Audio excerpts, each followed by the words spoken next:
Es el resumen semanal de la lección de la escuela sabática para adultos. Tercer trimestre del año 2024. El libro de Marcos. Prepara papel y pluma para que haga sus apuntes.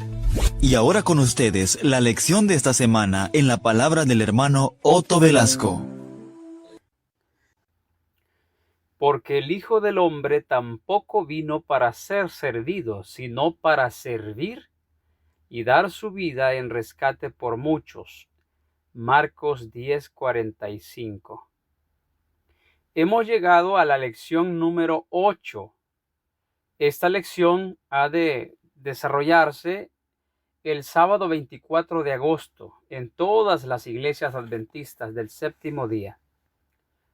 La lección de esta semana lleva como título Instruyendo a los discípulos, parte 2. Podemos ver en la lección de esta semana cómo Jesús instruye a sus discípulos en la preparación para la cruz. En esta semana estamos estudiando el capítulo número 10, que contiene importantes enseñanzas. Este libro, escrito por Marcos, el evangelista, habla de temas importantes como el matrimonio, los hijos, cómo podemos relacionarnos con las riquezas y el costo y la recompensa de seguir a Jesucristo. En Marcos capítulo 10 podemos ver el impacto del reino de Dios en los corazones de las personas que aceptan sus principios de vida. Además, podemos ver cómo Marcos comparte con nosotros cómo podemos experimentar el reino mientras esperamos su gran manifestación al final de los tiempos. En otras palabras, nuestro estudio aborda la cuestión de cómo podemos entrar en el reino de Dios. Ver cómo dejemos entrar su reino en nuestro corazón antes de que nosotros podamos entrar en él. Punto número 1. El plan de Dios para el matrimonio. En Marcos 10, del 1 al 12, se presentan los fariseos queriendo entrampar a Jesús con una pregunta: si era lícito dar carta de divorcio a una mujer por cualquier razón. Jesús se remite al principio, al propósito de Dios con el matrimonio. Veamos el Génesis capítulo 1, versículos 26 al 28. Entonces dijo Dios: hagamos al hombre a nuestra imagen, conforme a nuestra semejanza, señoree en los peces del mar, en las aves de los cielos, en las bestias, en toda la tierra y en todo animal que se arrastra sobre la tierra. 27. Creó Dios al hombre a su imagen, varón y hembra los creó. Primera cosa elemental que tenemos que rescatar y defender: que el matrimonio se da únicamente entre un hombre y una mujer. Eso es lo primero. Versículo 28. Y los bendijo Dios y les dijo: fructificad y multiplicaos, llenad la tierra. Segunda cosa, antes de multiplicarse, debemos tener la bendición de Dios, y la bendición de Dios se obtiene en el matrimonio. Cuando éste se hace por la vía legal, recibe la bendición de Dios. Aquí vemos a Dios efectuando el primer matrimonio, dando su bendición sobre un hombre y una mujer. Tercero, Dios pretendía que la tierra fuese llena de gente santa. Ya hemos estudiado en el pasado que el propósito de Dios era repoblar el cielo con la familia humana, que los ángeles habían sido expulsados, la tercera parte, y que Dios pretendía con la raza humana llenar esos vacíos que el cielo había quedado por los ángeles que se habían revelado. Leamos una carta inspirada, carta 91 de 1900. Esta es de la inspiración de Dios. Dice así: el propósito de Dios era repoblar el cielo con la familia humana. Si hubiera demostrado obediencia a cada palabra divina, Adán había de ser probado para ver si iba a ser obediente como los ángeles, leales o desobediente. Sí, aquí vemos claramente el plan original de Dios. Un hombre, una mujer con la bendición de Dios en un reino de gloria, porque ellos estaban allí en el reino de gloria, no había pecado. Ellos vivían en la gloria de Dios. Pero la cosa cambió. Y por el pecado, según el principio fuimos destituidos de la gloria de Dios. Adán y Eva destituidos de la gloria de Dios. Y cuando antes ambos eran reyes de este planeta, los dos sojuzgaban el mundo. Vemos la diferencia ahora en que el hombre iba a enseñorearse de la mujer. Esto trajo consecuencias terribles para la mujer, pero vemos que Pablo en el libro de Efesios capítulo 5 dice al hombre que él es el salvador de su mujer, es decir, que él tiene que darle el lugar que le corresponde. Para poder entrar en el reino de Dios como esposos, el esposo es el salvador temporal de la esposa. Y así la esposa se somete a él, a alguien que tiene el carácter de Cristo. Y como la lección tiene que ver con el reino de Dios, en Mateo capítulo 25, versículo 34, leemos un poderoso versículo.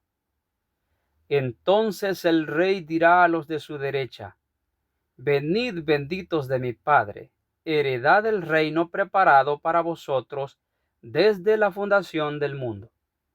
Sí, mis hermanos, el reino de la gloria, que muy pronto ha de levantarse en la tierra, será como el Edén, donde el hombre y la mujer tendrán otra vez el dominio, ambos reyes y sacerdotes. Punto número 2. Jesús y los niños. En Marcos 10, 13 al 16 vemos la relación que Dios y que Jesús tiene con los niños. Muchas veces los adultos nos enfocamos más en los adultos y dejamos a un lado a los niños. Y muchas veces nuestro carácter, nuestros temperamentos, nuestra forma de ver el evangelio, vemos como que si los niños no son suficientemente capaces para entender el evangelio. Pero Jesús ha demostrado que para llegar al reino de los cielos, para entrar en este reino de gloria, debemos ser como ellos, como los niños. Rescatemos entonces una cita en el Ministerio de Curación en la página 22. Guardaos de dar una idea distorsionada de Jesús con vuestro carácter falto de cristianismo. No mantengáis a los niños alejados de él con vuestra frialdad y aspereza. No seáis causa de que los niños crean que el cielo no sería lugar placentero si estuvieseis en él. No habléis de la religión como algo que los niños no pueden entender, ni obréis como si no fuera de esperar que aceptaran a Cristo en su niñez.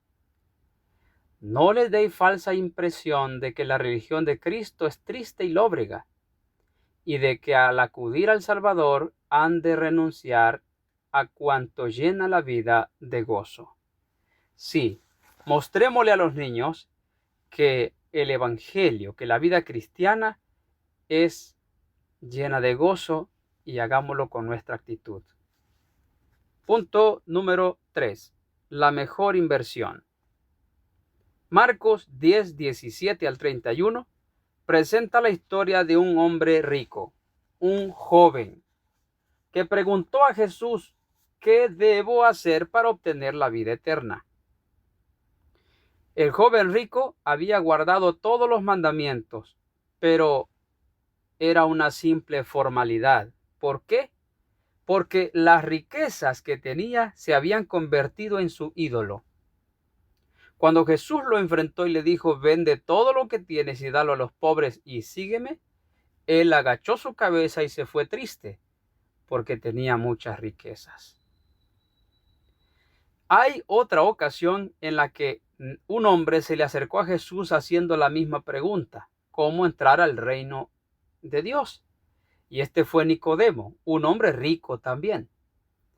Jesús no le pidió que dejara y vendiera todo, sino que le dijo: es necesario que nazcas de nuevo. Como podemos ver, Dios no aplicó la misma receta para todos, porque el problema de Nicodemo no eran las riquezas, como el joven rico. El problema de Nicodemo era su prejuicio y la necesidad de cambiar su corazón. Las riquezas no son un problema, no son un obstáculo para entrar al reino de Dios cuando sabemos administrarlas bien. Pero cuando éstas se convierten en nuestro ídolo, serán un impedimento para entrar a su reino. Y como Jesús estaba tratando de instruir a sus discípulos, ellos meditaron en esto y preguntaron: nosotros lo hemos dejado todo, ¿qué recompensa tendremos? Jesús les dio una gran lección a sus discípulos de fe y confianza. En Marcos 10:30 les dice lo siguiente. Comencemos desde el 29. Respondiendo Jesús les dijo: de cierto os digo que no hay ninguno que haya dejado casa o hermanos o hermanas o padre o madre o mujer o hijos o tierras por causa de mí y del evangelio, que no reciba 100 veces más ahora en este tiempo casas, hermanos, hermanas, madres, hijos y tierras con persecuciones, y en el siglo venidero la vida eterna. Punto número 4. ¿Podéis beber mi copa? Marcos 10:32 al 45 nos presenta el pedido de dos discípulos, Santiago y Juan, pidiéndole a Jesús un puesto en su reino, sentarse uno a la derecha y otro a la izquierda de Jesús. ¡Qué pedido más grande! Estar allí a la mesa con Jesús en su reino era un pedido demasiado grande. Esto causó indignación e incomodidad en el resto de los discípulos. Anteriormente, Jesús les había dicho que iban a subir a Jerusalén, donde el Hijo del Hombre iba a ser entregado, encarcelado, encarnecido, muerto y resucitado. No todos comprendían este asunto y todos tenían una vislumbre o un punto de vista diferente sobre lo que iba a suceder. Algunos creían que él iba a establecer ya su reino en la tierra, el reino de gloria, y quisieron hacer este pedido. Pero Jesús le muestra que antes de tener un lugar en el reino de la gloria, es importante pagar el precio. Sí, los discípulos pagaron el precio y ese fue su muerte. La muerte de los discípulos, una vez convertidos, es la más clara evidencia de que el evangelio es verdadero, que Jesús resucitó. ¿Quién podría dar la vida por una mentira?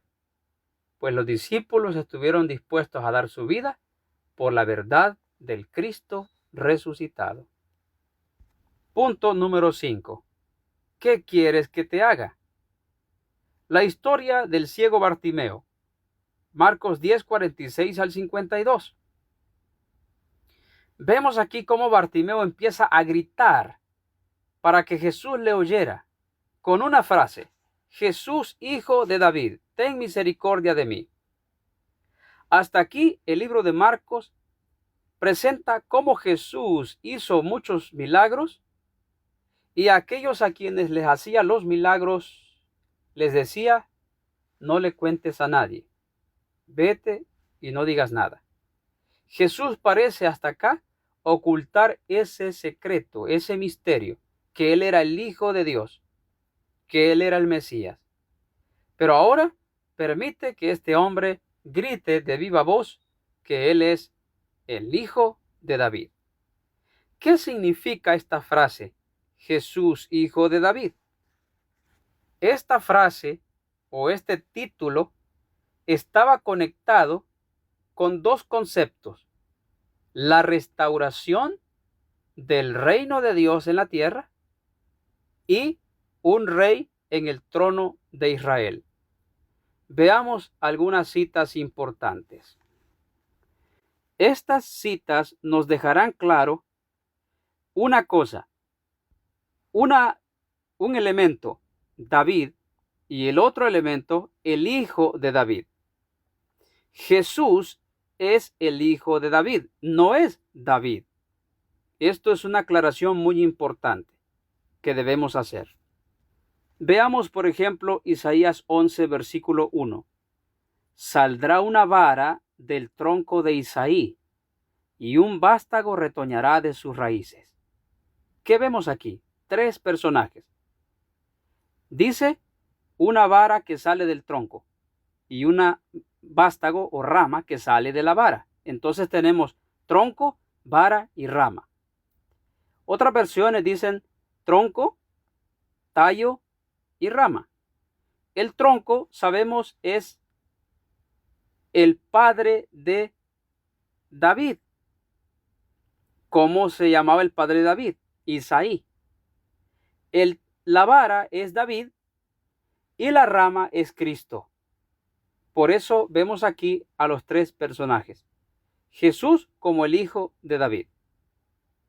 Ahora, Isaías 11 está hablando en el contexto del reino de la gloria. Por ejemplo, el verso 6 dice: morará el lobo con el cordero y el leopardo con el cabrito se acostará. El becerro y el león y la osa pasarán juntos y un niño los pastoreará. No hay duda que aquí está hablando del reino de la gloria. Ese reino de gloria que estará en la tierra cuando todas las gentes, todas las naciones, todos los impíos entiendan quién es Dios y vean la gloria de Dios. Así lo dice el versículo número 9, cuando dice: no harán mal, o sea las bestias, ni dañarán en todo mi santo monte, porque la tierra será llena del conocimiento del Eterno como las aguas cubren el mar.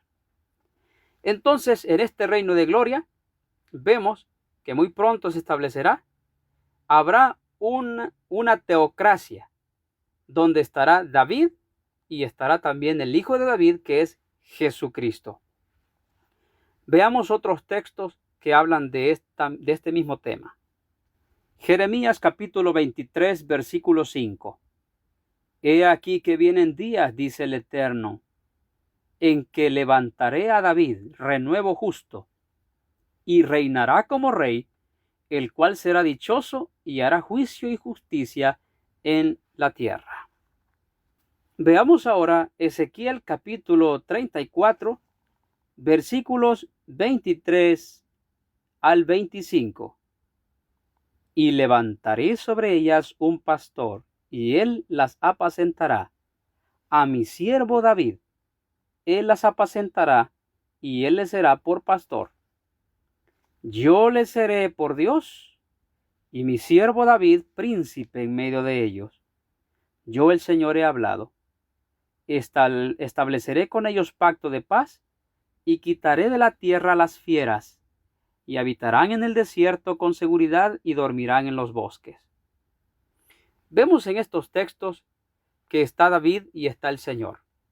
Es decir, Jesucristo, el hijo de David, el Mesías, como Dios, pero también hay un David ahí.